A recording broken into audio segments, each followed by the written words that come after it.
Michael Jordan, Michael Phelps, Kobe Bryant, Tom Brady. Guys, a lot of these athletes are great, but behind them are some of the greatest coaches distilling 10,000 hours in film, in books, in experimenting on themselves, experimenting on athletes, the losses, the success. And today I get to interview probably one of the most prolific MMA coaches out there in our era right now. And I'm excited to have our guest here with me, Coach Eric Nicksick. Welcome, man. Thanks, Royce. Thanks for having me, bro. Dude, I am pumped. So Joe got me to, I was like, all right, who is this guy? Because he was like, dude, he's just like you. He's obsessed about coaching. Yeah. And I'm always pumped to meet another coach that is slightly obsessed Right. about what they do. I think it requires a special person to be kind of where you are. No, I appreciate you, man. Yeah. I mean, for me, I come from a long line of coaching lineage, you know. Yeah. My dad, my uncles. So I was around coaching my entire life. So Yeah. being on the football field 2-3 years old, you know, all the way up, I was around some of the most incredible coaches at the high school level. And then, you know, my dad's uncle, my great uncle, was the head coach for the Cleveland Browns, the Washington Redskins. So, like, man, coaching was always in my blood. Yeah, I love that. So I want to go right into this because the big topic is coaching greatness.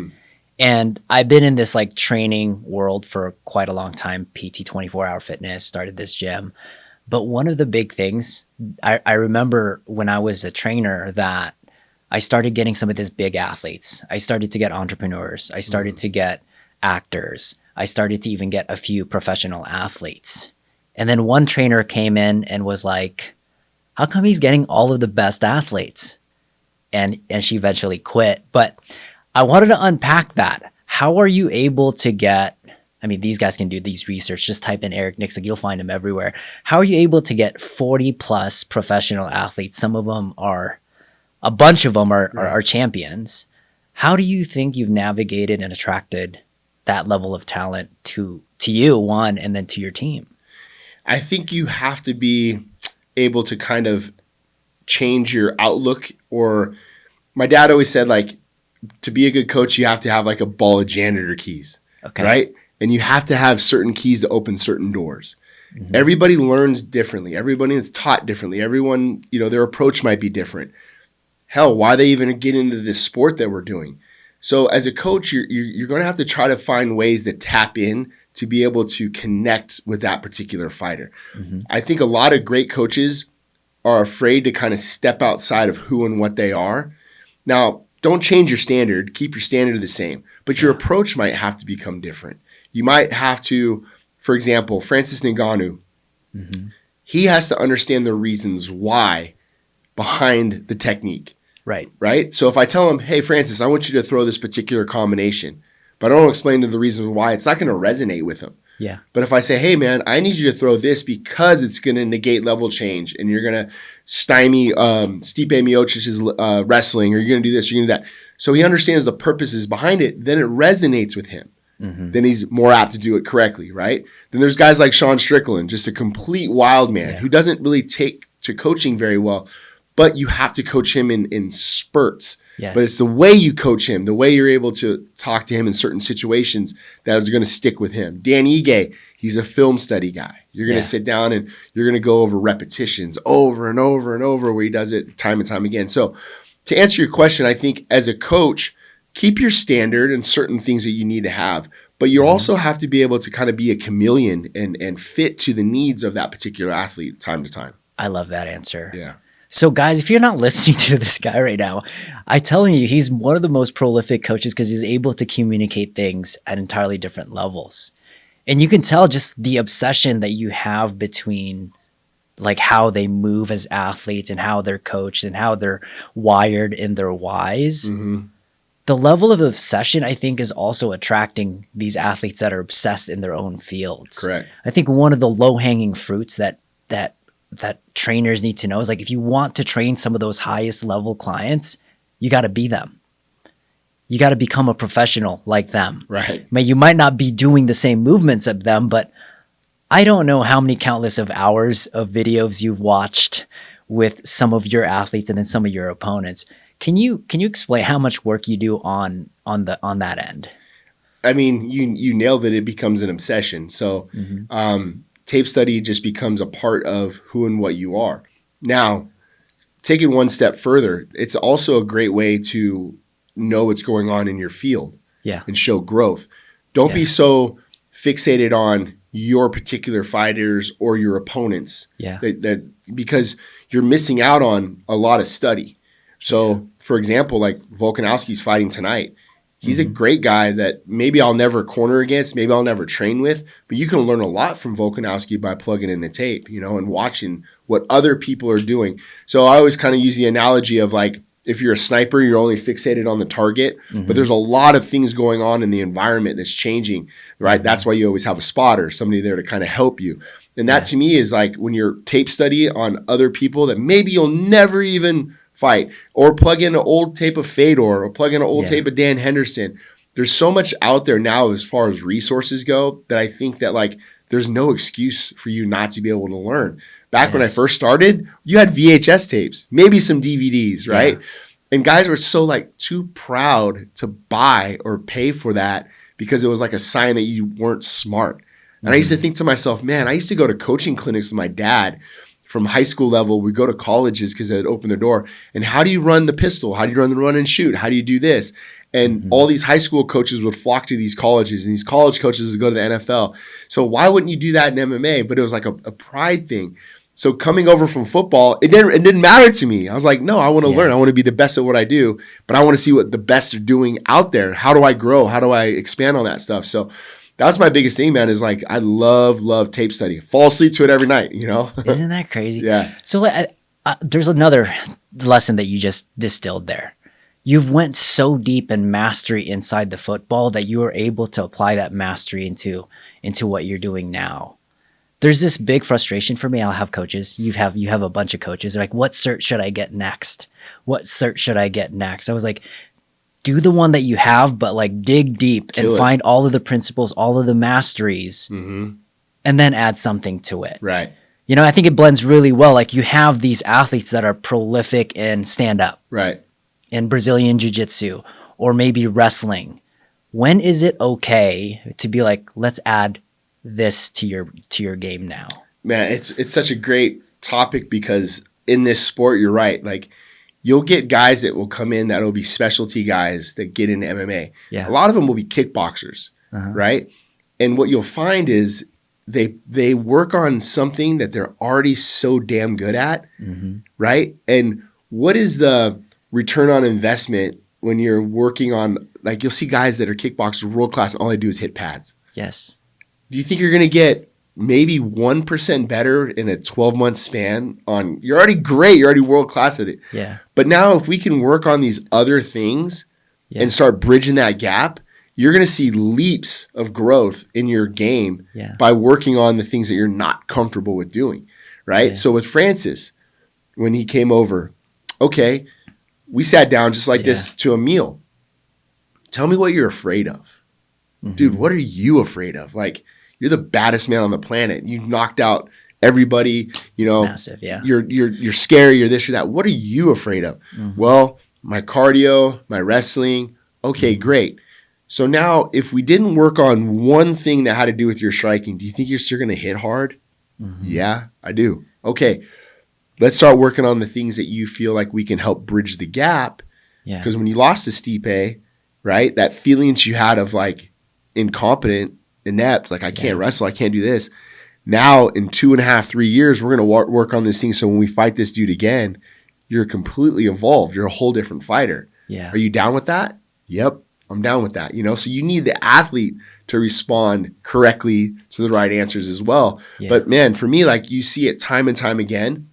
People just are afraid to work on the things that they really should get better at, I see this a lot in our sparring. Here's what happens. Guys want to win at sparring.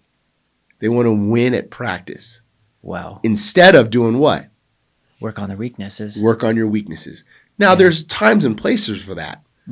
When you're in camp, of course, Royce, I want you to work on the things that we have camp specific to win our fight. There's things I want you to do. when you're outside of camp, nothing matters anymore. Yeah. So why aren't we working on the things for us to get better, right? Instead of, oh, I didn't win my round today. Did you get paid for that round? Did that round matter? Did you care? But the ego inside of a lot of us, especially in this field, is this macho machismo. I'm always going to win. I got to win practice. Why? This is the best time for you to try out your southpaw, to work your judo, to try this, to try that, to put yourself in a position to where maybe you grow so much in that off season, if you will, that we can now apply that into your camp season. That's so good. Yeah. And guys, this is why this guy's winning so much. Because you think you have an edge on him because you've watched 1,000 films on Francis Ngannou and how he knocks people out. But then you've also found a way to be like, hey, what are your weaknesses? And you've decided that one of the biggest values for coaching for me is asking the question. Yeah. And then when they decide that that's what they need to work on, it makes it so much more powerful for them to actually go all in. 100%. You know, that's, I think, when it really becomes like a beautiful moment, right? When a guy commits himself or herself to the improvements of what they know deep down they need to get better at, right? And you know what? It sucks because we all want to be great at whatever that thing is, and we don't want to show weakness. We don't want to have to show vulnerability to improvement. Yeah. But when you master those things, and this is exactly the conversation I had with Francis. Yeah. And I looked right at him. I said, the term was like, what is your boogeyman? What are you afraid of? What lives underneath your bed? Yeah. And those were the things that he said. Then the exact conversation was, well, what happens if you conquer the boogeyman? He said, well, I'm the baddest motherfucker on the planet. Wow. There you have it. That's it. There you have it. So what did we do for the last 2 years behind the scenes? Worked on cardio, worked on wrestling, did all the things that made him feel vulnerable, right? But in the meantime, we kept winning our fights emphatically with knockouts. Right. But no one ever saw what we did behind the scenes until we fought Cyril Gahn. Right. And that's when it kicked in and they're like, oh shit, this guy can actually wrestle, right? Yeah. So how do you make it fun for the guy? Something that he tells you he hates so much, right? I hate wrestling. I don't want to do it.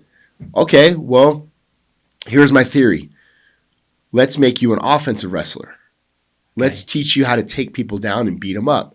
Yeah. You don't like getting taken down and getting up. That part's tiring. But if we could teach you how to take people down and then beat them up, right? Yeah. What are you doing to the mind? Essentially, you're reverse engineering the whole entire thing. If I could teach you how to take somebody down, you should also know how to get yourself back up, right? I love it. Yeah. Because you have to reverse engineer. So if we're teaching you offensive wrestling, inherently you're going to learn defensive wrestling. Yeah. Because if you could take the car engine apart, you could put it back together. I love right? it. So hey man, let's make this wrestling fun. And then next thing you know, what's Francis doing every camp? Taking dudes down and beating the crap out of them. Yeah. You know, they're like, oh, dude, we got to let this guy back up because it's a TKO. You can't. Then what do? Get back up, throw a couple hands, boom, shoot a double leg, take a guy back down. So it turned into something that he loved. You make it enjoyable for them. You have to. You have to. So I study a lot of coaches. Yeah. And I'm studying you. And there's something that I think some of the best coaches that they have. One, they're confident like Superman. I think you have that. Right? Another thing, they think like Einstein. And then the third one is they can speak like a third grader. So they can distill that knowledge and that information that you have in your head to a person that's right in front of you, which makes you, I think, dangerous. And I think that's why you won all of these coaches of the years. Your clients continually win championships all the time. How important is communication in your sport? Huge for me. Yeah. Right. I think it's important to be connected, with your athletes on a daily basis at the very least. And sometimes just feeding positive reinforcements in a time when you feel like they're down or, even if they're not, but, the communication level that I have with like Dan Ige and my athletes, I mean, it's daily. Yeah. And I want them to feel like that. I want them to feel like we're in this together. So not only the communication side of things, but being there, being present. And there's things that I like to do that I know most coaches don't, but I don't do it. I do it because I want to have an edge, of course, but I do it because I want the fighter to feel like I'm in the trenches with them. I go to their strength and conditioning sessions and I'm in there with them. Wow. Like I want to do S&C with my guys. So when it's, 2-2 going into round 5 or 1-1 going into round 3 and we're on the stool and I'm telling you that I believe in you, it's not hearsay. It's not, okay, I know this guy believes in me. No, I've been in the trenches with you, sweating, dying, on the air dying, at your practices, at your sparring. It's not just some dude telling you that I believe in you. On the side. Sweat equity, man. Like we've been in that shit together. That's when I feel like that bond really, really, really meets, is that little bit of extra incentive. So communication, yes, of course, but then your actions, I think, have a lot more to do with it. That's amazing. So there's this thing that I have a professional football player. Mm-hmm. These guys are squatting 405, deadlifting 405, not just one time, but they're doing it for reps. Yeah. And you're probably dealing with arguably the 1% of the 1% of fittest athletes in the world. Yeah. Right. And they're the strongest athletes in the world. How do you get them to work out even harder? At least part of my skill was like, okay, I can get all these athletes to kind of where I'm at. Right. Right. But then you get this handful that they're on another planet. You got Francis Ngannou that's probably insanely strong. Right. Right. And you have athletes that are extremely conditioned to a point where you're like, I can't even keep up with these guys. How do you lead that environment in terms of just like getting them even stronger that you've never seen before? I mean, honestly, the guys that we have are some of the most self-motivated group and I love that part about it, especially because I've been in the sport for 16, 17 years now. Mm-hmm. You used to have to ride guys about their cardio and their strength and conditioning. Mm-hmm. But now it's became just second nature as a part of what you do anyway, that you don't really have to ride them anymore. Yeah. But what I love about it is that there's kind of an unwritten code amongst us all where you see what Aljamain Sterling's doing and Francis and these other guys that are championship levels, but they're leading by example. So it's not hard to just go and point at them, right? For the young kids, Coach, how do I get to this? And you're like, oh, practice is over, but Francis is doing 45 minutes of jump rope to work on his footwork. Wow. Right? Yeah. It's so nice when you don't have to explain it. You just go, right? Mm-hmm. Check it out right there. Oh, Aljamain, check it out. Look at him on the treadmill. Kai Kamaka, Jeremy Kennedy, Dan Ige. They're always doing a little bit extra. And I love that because it plays to the level of competition, right? If you don't do that, what goes through your head? Well, maybe my next opponent is doing the work that I should be doing right now. Yeah. So it's self-motivating for these guys to go out and get the work done. I don't have to do a whole lot of like riding or pushing or this or that. But this is the sport where the one thing that you can control is your cardio. Right. You can control your perspective. You can control your cardio. When COVID hit, that was the first thing Randy Couture said, all of us in the gym. Boys would all come in. He said, I don't know what the hell's going to happen. We don't know, the gym, this and this. Your perspective and your cardio, no one can't tell you you can't go outside and run. Yeah. Right? Yeah. You can't work out. You can't do this. You are in control of those things. So I'll never forget that speech. And guys, I had guys riding their bike from North Las Vegas to the gym. Oh my gosh. To the gym to make sure that they're doing the extra work to get their cardio in. Yeah. So this is a beautiful time for us now. Now, this is the funny thing, Royce, is like I got to tell guys that rest is your most important workout of the day. Yeah. Right? Like when did that happen? Like, dude, take some time off. Yeah. Your body needs a rest. I have a coach that was like one of my biggest mentors, and he told me, I asked him a question. I was like, what's the hardest part of the session? He was like, it's not in the hour. It's the other 23 hours. Right. How do you influence that? And if you can influence that, you're going to be the most dangerous coach that's out there. Yeah, so we'll always sit down. I know where every one of my fighters is at, especially during camp. Right. Pre-camp, we sit down and I every time, lay me out your schedule. Yeah. I want to see what your ideal schedule is like. Okay, great. Then I'll go through and kind of pick and choose and move things and say, this is too much, this is not enough, we have too much of this, not enough of that. Mm-hmm. Everywhere that they're at, I can tell you, okay, Danny Ega's here at 1, I know this guy's doing this. And furthermore, know the strength and conditioning coaches, know who they are. Wow. And make sure that they're on board with what your vision is, right? Because you have coaches that are very accomplished strength and conditioning coaches. Right. But do they understand what the game plan is? Mm-hmm. Right? Do they understand what you need to get done from this with this athlete? Are they overtraining your athlete? So do they understand that, hey, this strength and conditioning session on Monday morning, but he has a Monday practice that's a 10, that this is going to be super, super difficult and super hard, right? So getting those guys on board, super important as well. How do you navigate that? I mean, most even in companies, big companies, they're siloed. How are you able to holistically like hold all these people, the strength and conditioning, their nutritionist, you as their corner coach, the cut man? Yep.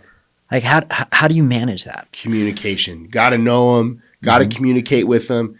You got to make them understand that they're just as an integral part of this program as you, as the coach, as them, right? Like I always try to build them up. Like, hey man, this is important. Tag them in all the stuff. Yeah. Make sure they feel a part of every little thing. But you have to just understand how to communicate with people, right? Yeah. It's like strength and conditioning coaches might not understand their particular role. They want to give you a 10 in effort. They want to give you a 10 in effort. But sometimes that 10 in effort can hamper what you're trying to accomplish that day for camp. Yeah. So what I always love is I'll bring the strength and conditioning coach in to watch our practice. Wow. Hey man, I need you to come into a Monday practice so you can see what we do. Yeah. And then they get done and like, hey, here's our HRV, here's his heart rate, here's what we did with this, here's with this. And they're like, oh shit, like that was a crazy session. Yeah. So they understand, right? Yeah. So when you lay your schedule out, I always tell guys to rate the session to difficulty 1 through 10. Yeah. Okay, this session is a 3, this session is a 10, this session is a this. Okay? But if you tell them like max day is 25 points, then you're sitting at a 30 for 3 days in a row, we're going to burn ourselves out. Right. Right? So you have to understand where strength and conditioning coach, your 10 is going to be on a Wednesday. These days here, I need you to be a 3, but I'm gonna give you your day. Yeah, like I'm gonna give you your day to get after this guy. Okay, great, coach. Boom. Now we're communicating. They understand the plan. But that's what I feel like a lot of people fail in, even the corporate world. The guys at the higher ups don't tell the rest of the people of what the plan is. What's the plan? What's the game plan? Yeah. What's the approach? Yeah. When you feel a part of something, right? Self-actualization, you feel a part of the company, you feel a part of the program, then everybody's doing what? Yeah. Rowing the boat in the same direction. And I think there's conviction. So 100%. I'm running this through because you're explaining something so beautiful. I have a few sales guys and they get people in, boom, we train them, they change lives. Yeah. They had like a week slump or a month slump where they're unable to just and I'm listening to their phone calls. Right. There's no soul in it. There's no conviction in it. They lost a couple. Yeah, right. They lost a couple. And then I'm like, hold on, I need to replay this back. So I brought both of the teams together. It's like, hey, this is Susan. Right. She lost 30 pounds. She did this for her daughter. And by the way, she continues to do this because of X, Y, and Z. And I did like 10 of them. It was like just to build the conviction. They didn't realize that when they were coming in, they were helping all these people. And then the next week, they go in and smash it. They smash the calls. Their tonality sounds different. Right. So the whole, that is like the biggest thing. Can they see the whole final product as a whole? Because I think your coaches and your other teammates will have a greater conviction. Just the whole result is just so much more purposeful, I feel like. Right. Enjoy the process more than the product alone. Yeah. Right? Because the end product can change. Yeah. We won a world title, and the first thing we looked at each other like, okay, now what? Like, you didn't hit the finish line, right? So Susan, for example, she lost her 30 pounds. Now what? Right? Do you quit? You done? No, now I want to do this. Now I want to do this. So those are just like roadmaps or markers that you hit, and then it's on to the next and continue on to the next. So it's an infinite game, right? It's not a finite one. You don't boom and it's over. The game's not over when the clock runs out. Yeah. So I love like the New Year's resolutions. Yeah, I get that a lot. Well, I love that because it's like, why put a timeline on it? Like why, like, so you didn't hit it in a year, or maybe you accomplished it in 3 months. Yeah. Right. So your goals have to be ever changing constantly. Yeah. So don't put like a timeline on it, right? It's always a New Year's resolution. No, every day you should have a set of goals to accomplish for the day, right? Then for the week, then for the month, then a 3 month, a 6 month, and a 1 year, and run that roadmap of stuff. And then next thing you know, shit, you're tackling all this stuff. It's always changing. Always changing. That was like a big thing. If your client doesn't have a goal, you're just cheerleading at that point. Right. And it's one of the most draining things for me. You're on the hamster wheel. Yeah, I'm like, dude, you got to have a goal. Yeah. Like, give me something, even if it's just like sustaining your level of stress. Give me something. Right. So you get an athlete to win something. What's the next? Do you just you celebrate that for a little bit, or do you like, all right, what's the next big thing we're trying to accomplish here? I love it, bro, because I tell guys you get 1 day to celebrate, you get 1 day to pout. Okay. That's it, man. And then I know that's more for me. Yeah. From a coach, because I'm so active that I have to be on my A game come Monday. Yeah. You can't roll in too high off the win, because then you start thinking, oh, well, I can just show up and this and that, right? And you can roll in too low off of a loss, and that can have an effect on the next group of fighters. Yeah. So I tell people all the time, man, never too high, never too low, just because of the way that this game goes. It's so fast now. And before, I mean, you get a pay-per-view once a month, maybe a fight or two a month. It's every weekend. Yeah. And we got guys on every damn card. So the hard part about it is that for the fighter, he might only fight 3 times in that year. So it's going to take a little bit more for him to get over that win or loss, or her. Yeah. But as a coach, as a leader, it's tough. Yeah. It's tough because you still you don't get time to grieve. The wins, whatever. Yeah. Whatever. You know, like what Tim Grover always say, like, it doesn't care. Wins don't care about you. You might have won 100 in a row, but you always have to have the same mentality. It doesn't matter. Yeah. So I think for me, the losses resonate a little bit more, man, because cliche, everybody hates to lose, right? Yeah.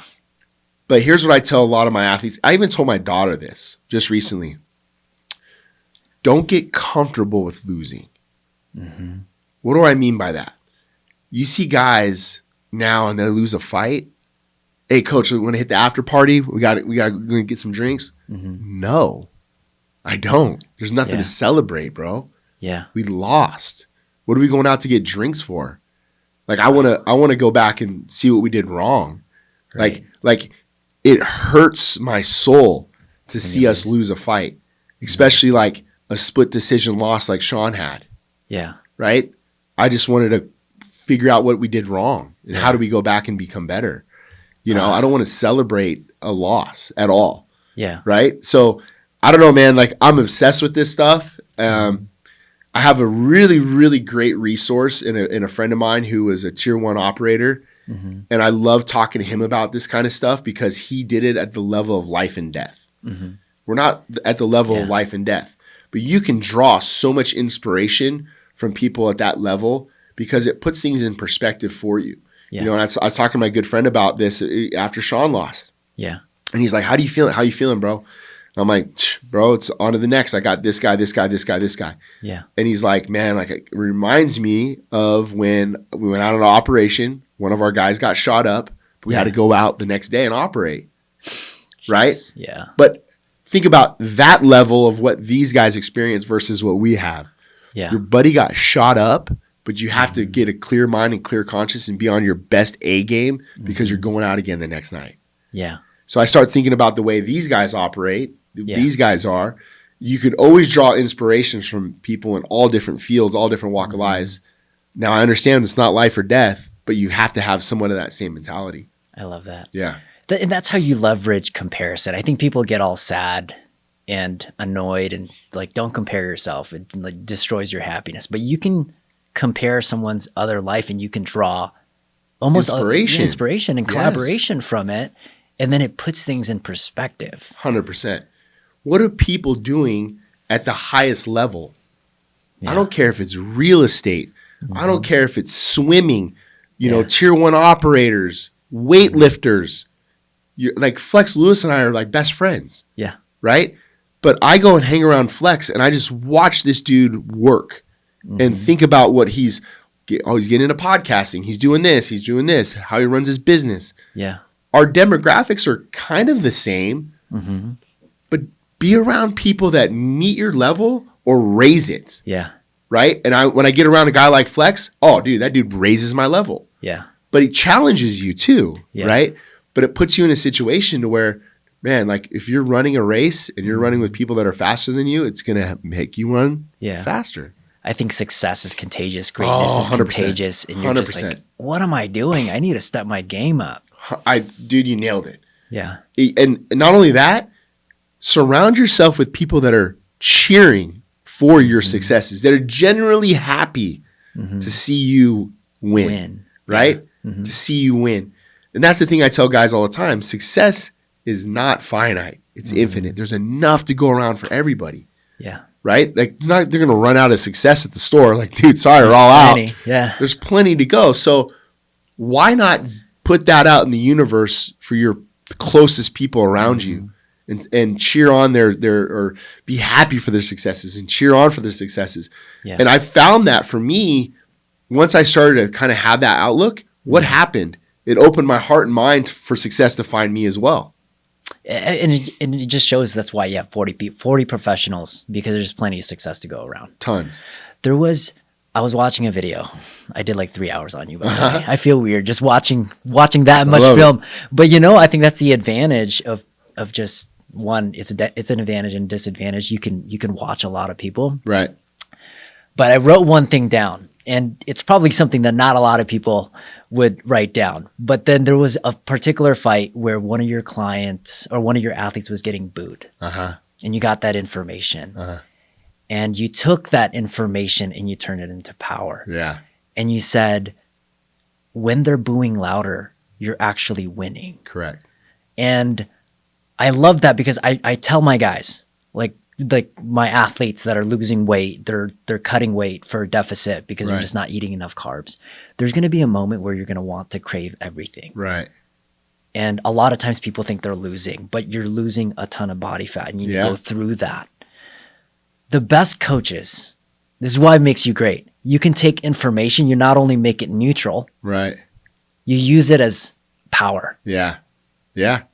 And it's so subtle, but that's what makes you amazing. I was like, done. I have to write this down. This guy is turning circumstances into a weapon. Yeah. Adversities into a weapon. Do you know that about you? You do that? I do. I am wildly optimistic and positive at every turn. Yeah. Like I try to find the best out of every situation. And that particular situation with Chris Curtis. Yeah. We're in Canada. Right? And I know we're fighting a Canadian guy. So to me, the boos are cheers, man. Like they're not booing you or your performance. They're booing because their guy's not winning. And that's what we want. Like I'll tell guys all the time, if they're booing, we're winning, you know? And I'm happy for that. But again, perspective for me is everything. Is everything. Because we can find the positive in even the worst situations. I promise you. And time and time again, I'm able to kind of navigate through depression, or you don't feel good about your anxiety with your perspective. You know, when I think for everybody on the level playing field was COVID. Everyone in the world was affected by COVID. Yeah. Right. But what did people do? They either got stronger, or they got stronger, destroyed by it. Now, again, there was, it's a touchy subject because people lost their lives, and people. But the normal Joes, right? The ones that were just okay. Well, what now? People got into podcasting. People got into writing music. Learned how to skateboard. Right? We had options to get better in certain areas, or you can curl up and die and pout about it. Woe is me, right? So we had the opportunity to go and take the key to the gym and get the best guys in the world, lock the doors, and train every day, right? Yeah. During that time, we took that negative, was able to find the positive out of it, and we came out of COVID with world titles. Wow. With world titles because of, hey guys, I know it sucks. I know there's no toilet paper, but guess what? We're going to train today. That is incredible. You know? So we'll find ways to get better. This is why probably Joe connected us, because I'm like overly optimistic, which has its advantages and disadvantages. 100%. One of my big frustrations, because I have 20 coaches and you have a decent amount of coaches as well, and I would always complain to my wife, and I'm the only one that complains to her. Right. Everything else I don't complain. Right. Because the best way to complain is make something better. Exactly. Right. So the coaching side of it, I wanted coaches to be better. Right. You know, just be prolific, be obsessed. And unfortunately I can't have one-on-ones with 20 people. So it's like, why don't you just do one to many? Right. Just go find the best coaches. Right. And if you can't make them, you should attract them. 100%. And this was like one of the things for me. This is like the biggest thing for me is I don't know, the coaching industry, it could be crazy. I think it's like, it went up 62%. Because there's different industries. There was the industrial age, there was the farming age, now there's the information age, which is what we see. But then we can't just take that information and then just like, whatever. There's a lot of coaches that need to distill that information and then make that information effective for the person that's right in front of them. 100%. Yeah. So that's in the space that I'm in right now. And I'm like, how do you get those coaches that you have to be able to be just as impactful as you are? Listen, if you're trying to lose weight, but you're just frustrated because you just can't seem to see any results, we would love to help you out. Now, we've been helping thousands of our athletes over the course of a decade by crafting personalized programs that are not only sustainable, but also effective. Now, if you're ready to transform your health, click on the show notes below, book a call with one of our coaches. We'd love to help you out. Now back to the show. Peace. Ah, man, it's interesting because there's some guys in the room that I feel like, I wouldn't say they don't want it as much as you might, but their motives might be different. Yeah. Right? Their motives might be different. Their intentions might be different. Yeah. And I can't make them want it more than me. Right. I know how much I want it. And I want good things for all of my coaches in the gym. Yeah. So it does get frustrating in a lot of ways because you see like their workload or the effort that they put in with certain things. It's like, man, how come you can't be here 10 minutes earlier? Yeah. Or on time for that matter? How come you can't make sure that the students are wearing the proper gear, right? All these little things, and we call them crumbs. You're just constantly leaving crumbs behind. Yeah. Clear your plate, man. Like if you're going to do it at the highest level, the highest capacity. Don't walk away from something and go, well, I kind of did it. You know, that was cool. Yeah. If we're going to do it, let's do it great, right? And I got to the point where I started to not like make excuses for them anymore. I'm just like, you know what, dude? I'm going to run hard and I'm going to run fast. And if you guys can keep up, great, because I like to run in a pack. But if not, I'm sorry. Yeah. I'm sorry. I'm just going to go get people that can stay with us, you know? And I'm unapologetic about it, to be honest with you, because I don't have time for it anymore. I've had that same conversation with my coaches. Yep.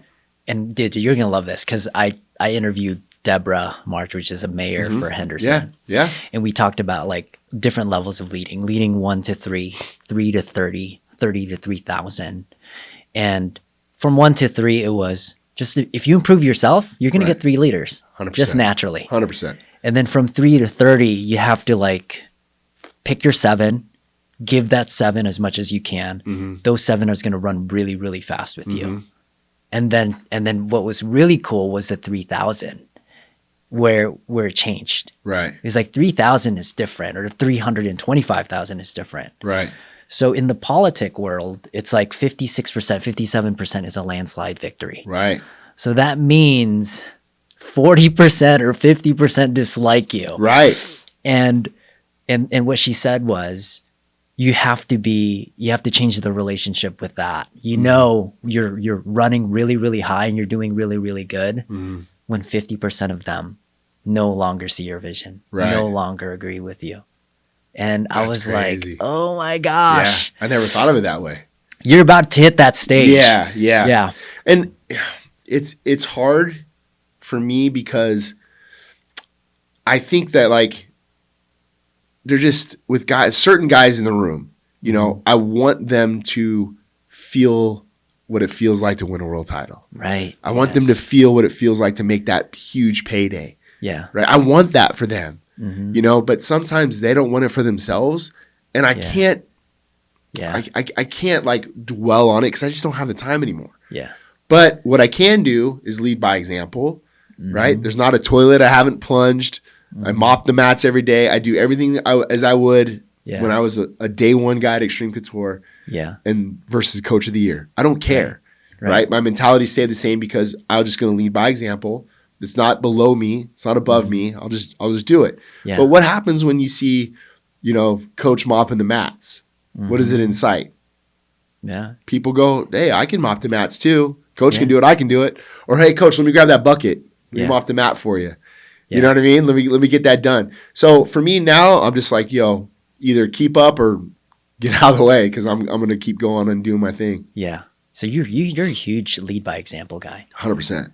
I mean, yeah, that's like one of my superpowers. I was like, okay, if I don't do this and I'm telling them to do it, how can I expect them to even believe in to it? do that? Yeah, 100%. Yeah. Okay. I look at guys too that are like insanely out of shape. Yeah. You know, and coaching, and it's like, man, like how do you get yourself that way? And I don't even know if there's limitation. I have like shoulder and neck issues, everything else, but like I always thought of that even in the football. It's like, you know, man, like this guy, how am I supposed to take the instructions from this guy? You know, he looks like shit. So one of my things and what our values is like the greater your courage, the more people you can encourage. And if you're taking courageous action in your own body, you're going to be able to encourage people without even saying a word. 100%. Yeah, it's your business card. Yeah, or if you're cleaning and mopping the floor with a smile and you're fist bumping people as they're coming into the door, that's also a form of courage. Yeah. And when you say someone, hey, I need you to do X, Y, and Z, they're like, they have no problem doing it. Yeah, 100%. And that's like one of the power things that I think some of the greatest coaches have. Right. Is their own courageous action. Yeah. So that's why I do it. I wanted to highlight that. Yeah, same. I know that I don't want to plunge that toilet. Yeah. I know I don't want to do it myself. Especially if you have a bunch of dudes doing it. Yeah. But I know that I also don't want my young girl that work in the front desk to have to do it. Yeah. Because it's delegated to her. This is your job. You know what, dude? I'm just going to bite the bullet and get this one done. Yeah. But, you know, how much more she's going to want to work for somebody like you? Yeah. You know, all right, man, he loves me. He cares about me. He's not going to make me do that job. Yeah. So you go out and handle it. And she might just do it just randomly. She might just do it because she knows it's not, you know, beneath me to do it. That's so good. Okay, so I want to talk about balance. Sure. We just had a prior conversation on this. Yeah. Because you're not like I mean, I'm in situations where I have to work on the weekends where there's these things. And by the way, I'm gonna be super transparent. Me and my wife had some massive arguments around this. Right. Yeah. And she was like, she's going through Instagram. Why can't you be like this guy? Why can't you be like that guy? And I was like, why don't you just go marry him? Right. Right. Just marry him. Yeah.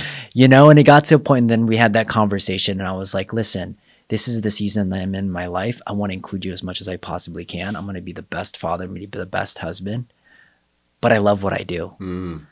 And at some point, yes, we're going to have some balance and stability, but I love this. And like, how can we include us together in this process? Right. Because it's not going to be like this. Like, I just don't see it happening for the rest of my life. I want to include you in these experiences. This is crazy. How do you manage that? Or do you or you're like, oh, this is a constant. This is my MMA battle. No, man, and I love it. I love that you brought this up because it is very, very important, I think, for all of us to understand that, man, like my wife allows me the opportunity to be able to do what I do at the highest level. But it doesn't mean that she doesn't take a lot of wear and tear herself. You know, we have three kids, and it's a constant, kids got soccer, this kid's got football, this kid's got dance, and running around and handling all that stuff. Meanwhile, dad is in Saudi Arabia, right? Or dad's over here, dad's doing that.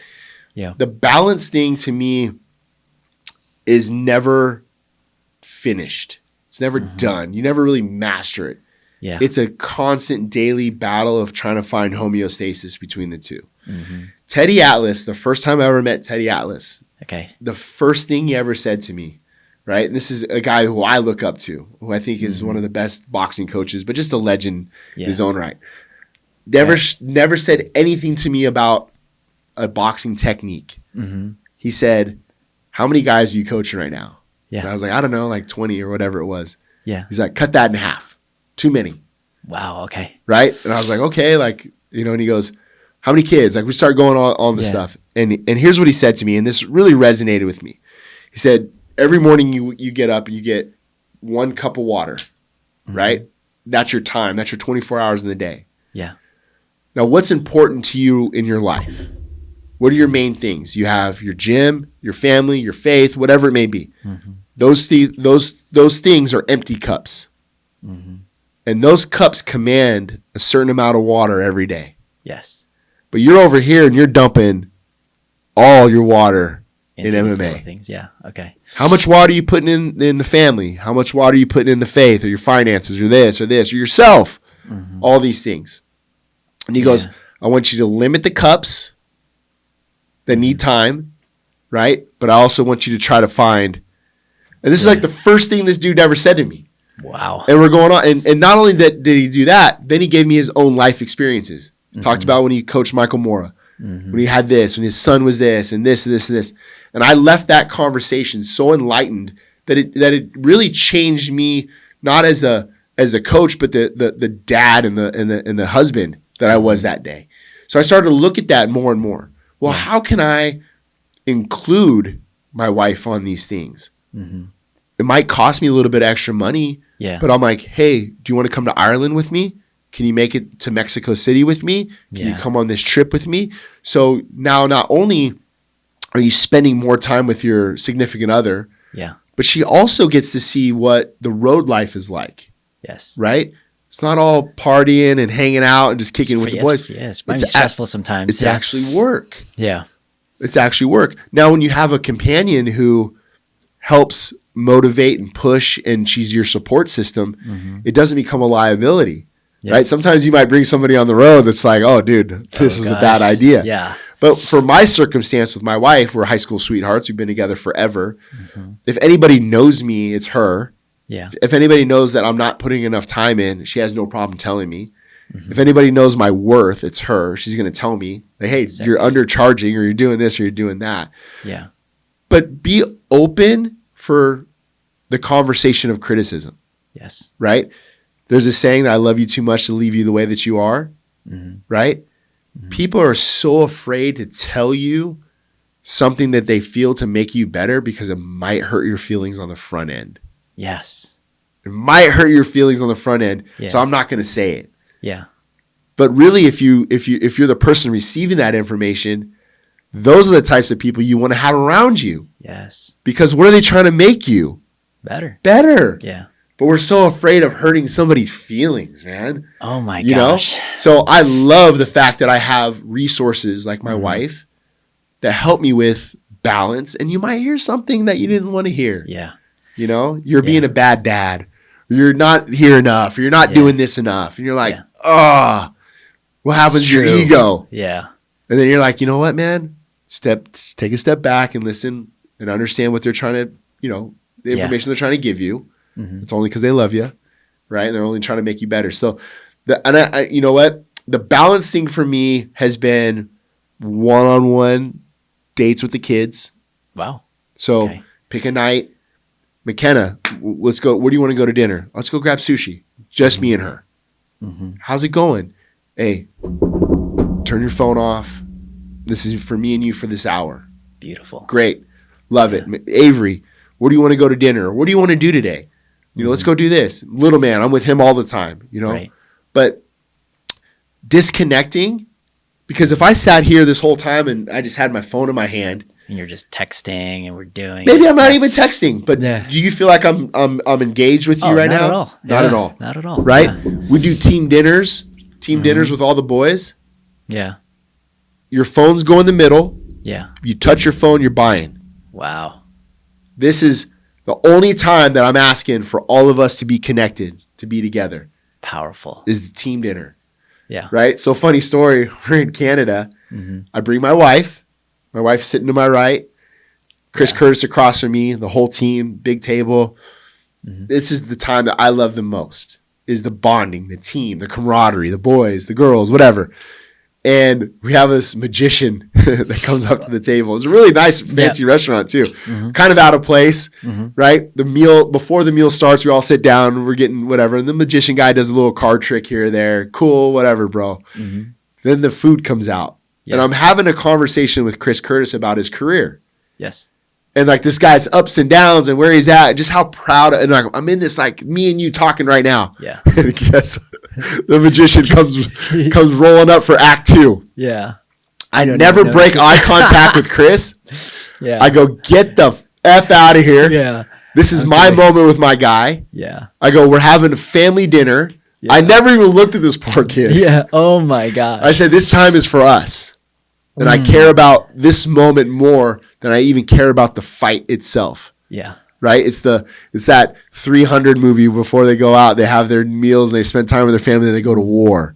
I love this. Right? This is my time right now. Yeah. And the poor kid is just He's like, oh my God. scurried out of the way. But you know, those are the things that, like, for me, like, I want my wife to understand. Yes. And how do you make her feel like a part of it? Bring her.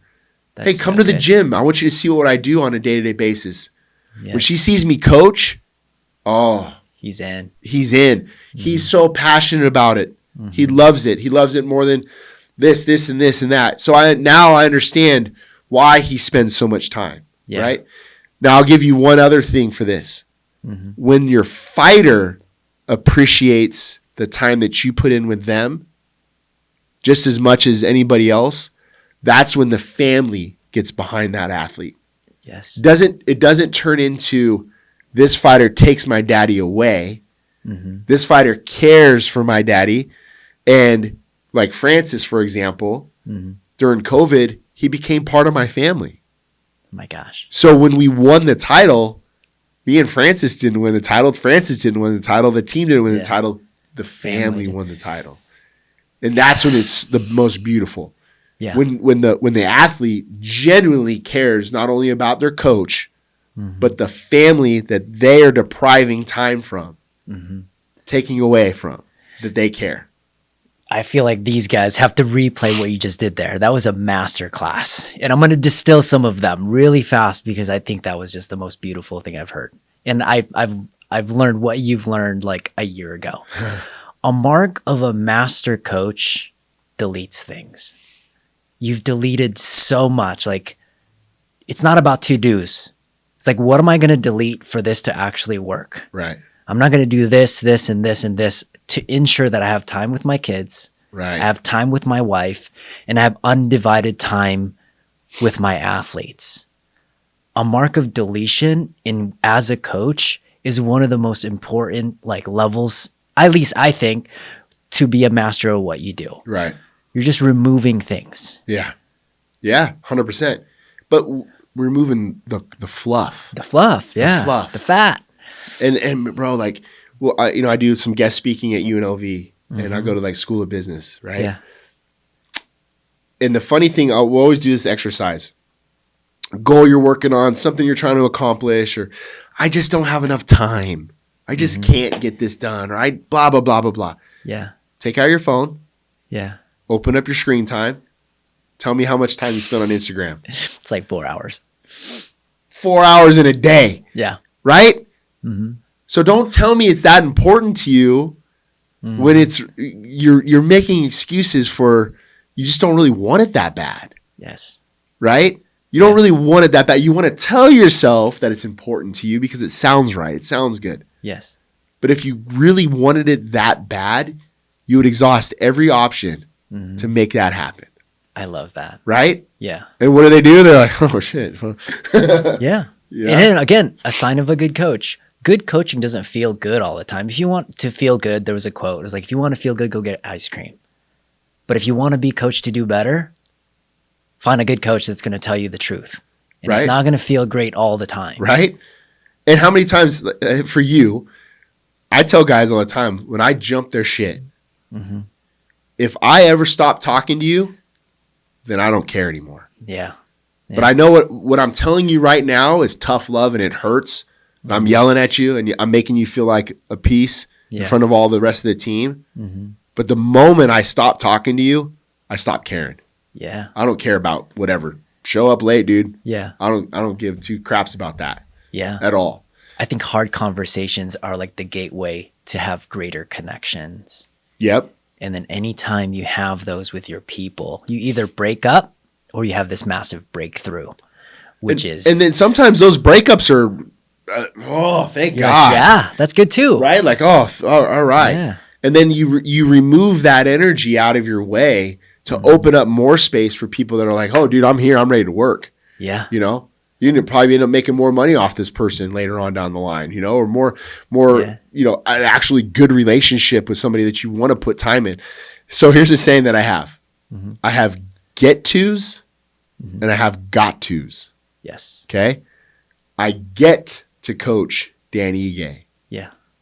I got to go coach this person. Yeah. Eliminate the got tos.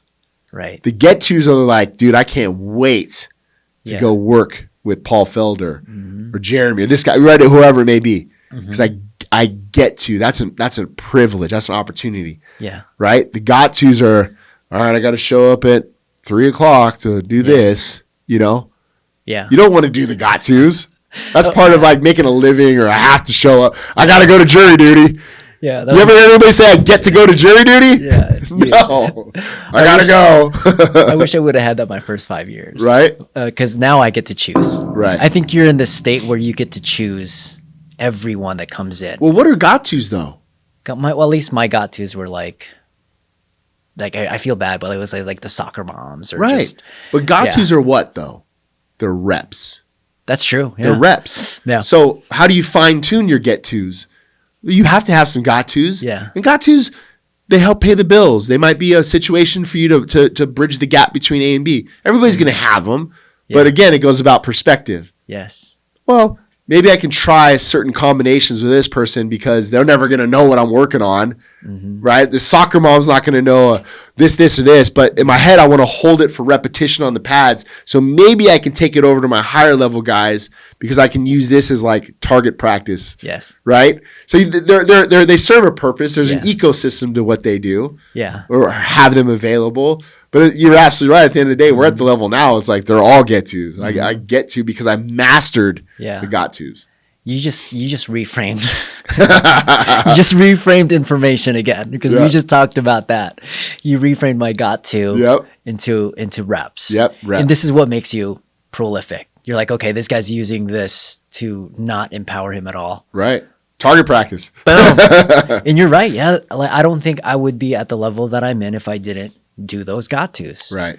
So learning how to appreciate those got tos is where probably I'm in now. Yeah. And you know, like even think about the ecosystem of your gym. Okay. You probably have your tier 1 operators, your highly trained athletes that are in here. Yeah. And then you might have, you know, the ones that are just kind of in that second area, the ones that are here and the ones that are here. Yes. Right. But for us as an MMA gym, your great white sharks need to have somebody to eat. Okay. So those are the people that I try to empower the most. Not the great whites, but the ecosystem of the food. Yeah. Because without them, you're going to get great white on great white action, and it's not going to be good. Yeah. Right? So the people kind of in the middle that pay your bills, that are the most consistent. Yeah. Those are the ones that really empower our entire facility, or maybe the ones that will never be a pro fighter. Maybe they'll never be a high level athlete. Right. Right? Maybe they're 5-5 as a pro fighter, but they're kind of your heart and soul of what you're able to accomplish within your facility. That's true. Yep. I want to say, yeah, you're 100%. 99% are just regular people Yep. that come through these doors. Exactly. And then there's the 1% that gets all the light. Right. But technically, they don't pay the bills. Right. Right? They'll pay my bills, but they won't pay my employees' bills. Right. 100%.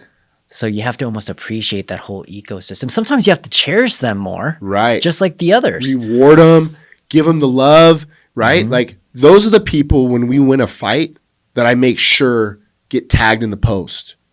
Because without you, they didn't have sparring partners.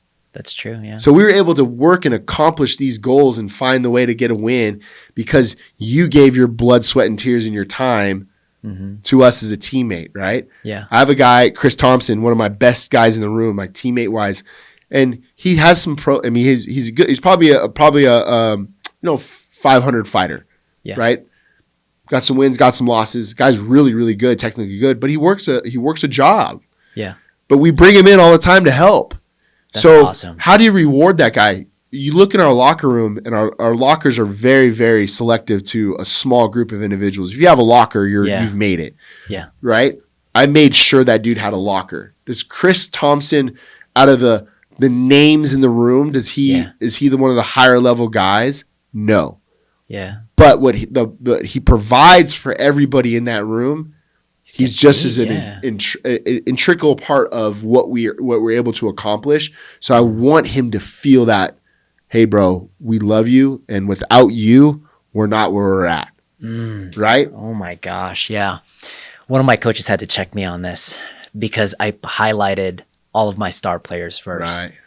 And there'd be moments where they're sick. Yeah. And you need a sub. You need the sixth man.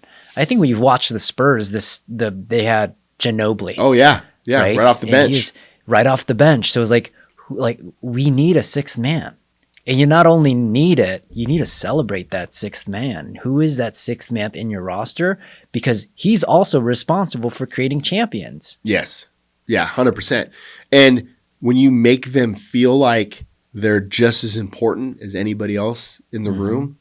Right? That empowers them, right? Abraham Maslow's self-actualization, right? The hierarchy of needs. Yeah. He feels like he's a part of something. So he's more apt to work harder. Yes. But when you start giving him responsibilities that make him feel empowered. Yeah. Hey, coach, I need you to run this practice for me today. Me?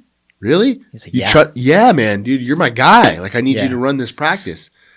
Oh, you know what he's going to do? He's going to go spend time on writing a curriculum. He's going to make sure he has it all lined up. He's probably going to be the guy to take best care of that class for you because you empowered him into a position they never thought he would have. That's so good. Right? I love it. Okay, I want to do this random question because I know you're a football player. Yeah. And I'm watching Mahomes throw these these side ones. Yeah. Right? And in mixed martial arts, there's an art to it. And for me, like I played AAU, the highest level I played was AAU basketball. And you can kind of detect patterns. You can detect patterns on how they cross over. You're like, okay, I know where they're going to go. They're planting their feet. Like, I'm going to go steal the ball now. Right. Like how, like all these athletes that you have, they have special movements that they do. How do you not tap into some of those movements and like alter it without, because I feel like it's a huge advantage. If they're moving a particular way, it's a massive advantage. But then if you try to like pigeonhole them into just like, this is how you throw a jab, this is how you throw a right hook, this is how you throw a kick, whatever. Like how do you manage that creativity part? Amazing question. Yeah. Amazing question, because there's so many little things that I think you have to delve into. Let's start with anatomy. Okay. I have Daniel Zellhuber who fights next week. Yes. He's 6'4" and fights at 155 pounds. Wow. Big kid. Yeah. Big kid. So what are you going to do with Zellhuber that's going to basically put all of his best attributes at the forefront? There's no reason a dude ever gets inside on you. Yeah. So the techniques we're going to work for you is utilizing our length. Right. And then when that fails, here's our other options from here on out. Yeah. Dan Ige, you like to get inside the pocket and bang, right? So here's our systems that we're going to work to get to our best attribute is your inside game. Yes. Right? So, and everybody has kind of a cross-pollination of like the system, if you will. I always like to say the meat and potatoes. Yeah. So jab cross, Right. right? When you go to Thanksgiving dinner, what's on the plate? This is mashed potatoes. And what? Turkey. Gravy, turkey. Yeah. There's always going to be that. Mm-hmm. You're always going to have turkey and mash. Yeah. But the side dishes, bro, It's crapshoot. Yeah. Right? So when mom's making Thanksgiving dinner, Mm-hmm. there's probably, 13, 14 different side dishes? Yes. And everybody's plate's going to look different. Yeah. But there was always going to be one thing on that plate. Turkey and mash. Okay. Then you got string beans, you got this, you got that, you got this.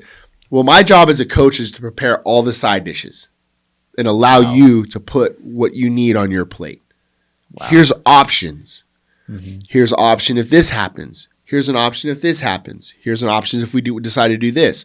Where are we at in the fight? What's the game plan? What type of opponent do we have? Are we trying to run the clock out? Do we need to get a finish?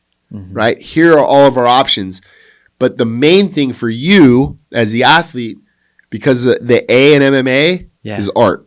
Yes. So you have to maintain your creative control. But you have to understand circumstances and situations, Yeah. right? And you have to be the artist in that position. I'll never yell out a combination to you. Mm-hmm.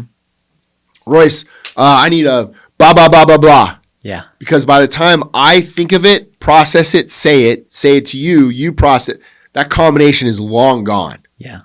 But if we train something over and over and over and I say, Royce, read that guy's drift. Which way is he drifting? Yeah. Oh, I know what coach is looking for. Right. Hey, read his slip. Which way is he slipping?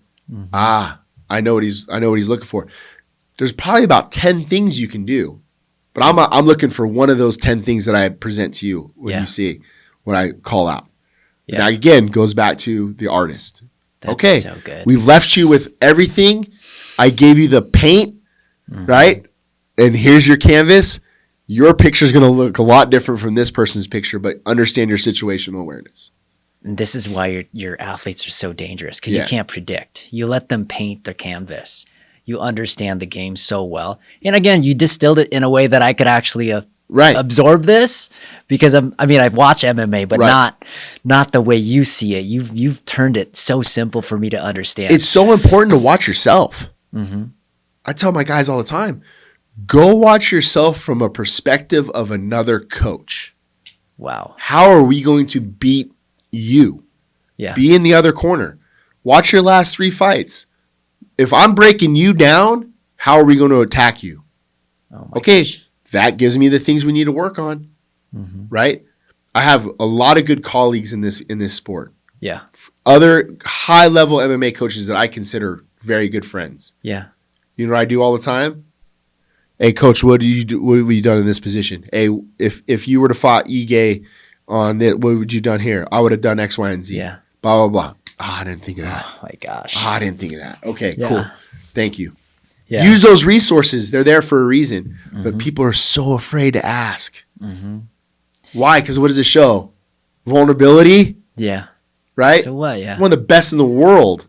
Yeah. I'm okay calling my boy Tyson up. Yo, Tyson, what are you going to do in this position here? What do you do in this situation?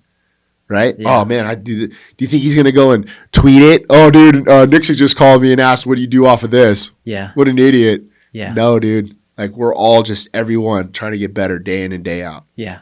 So mastery to me is taking 10,000 reps and doing it yourself and experimenting it. Genius is learning from the 9,000 steps of a master and then doing your last 1,000. Right.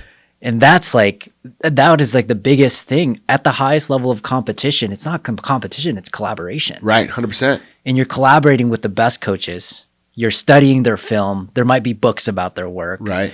And you leverage it. This is why Eric Nicksick is insane. Appreciate you, brother. This is what makes you insane. This is what I was like, I'm kind of geeking out on this guy because he gets it. He's collaborating at the highest level. He's extremely curious. He's extremely prolific.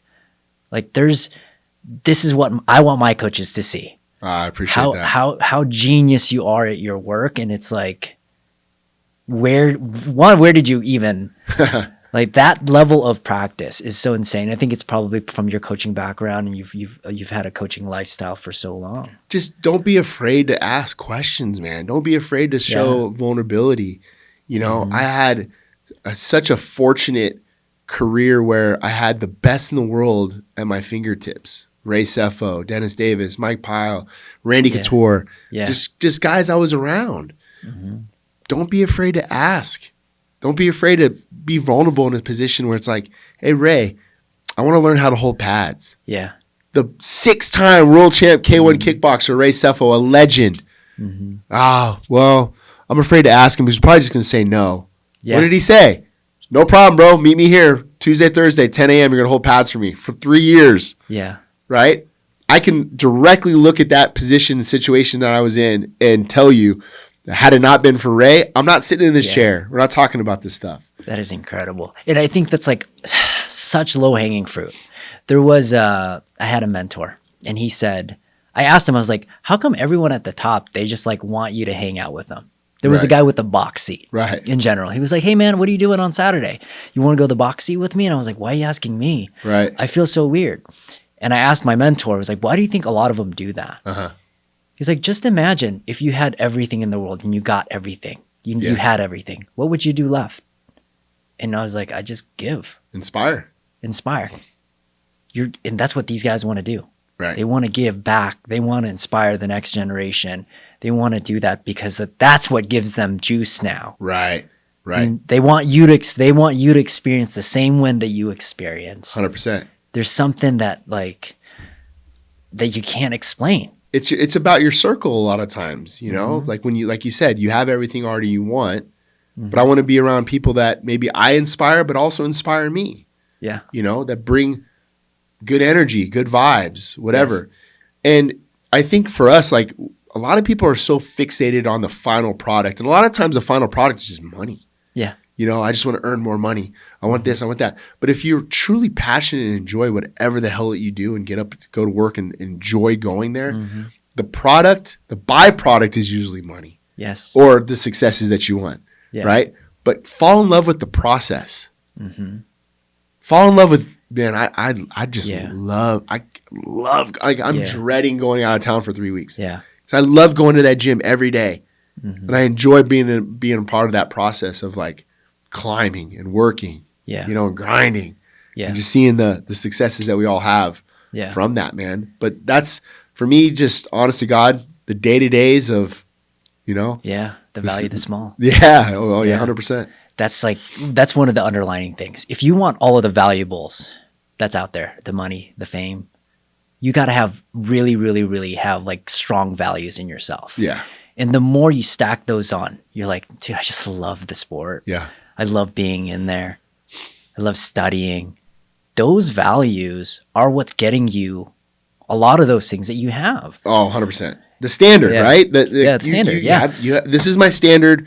This is what I'm going to do. I'm not going to waver from that standard. And hell, I want to try to elevate that standard. Or I want to be around people that are going to motivate me to do something even better, right? Or sharpen it or get better in that regard. So, man, I think this is a thing where to be a great coach, you have to be coachable. Mm-hmm. You have to be coachable. Because once you stop learning and stop expanding, then you kind of run out. That's it, man. Yeah. It's time to check out and go find something else to do. I want to wrap this up because I know you got a lot of stuff. You got to travel to Saudi Arabia soon. But so I want to do this differently. A lot of times I'm just like, hey, what makes a great coach? Sure. But I want to do this differently. I want to do this in 3 parts because I think MMA has 3, and I could be wrong. There's stand-up, there's wrestling, and then there's BJJ. Sure. The ground game.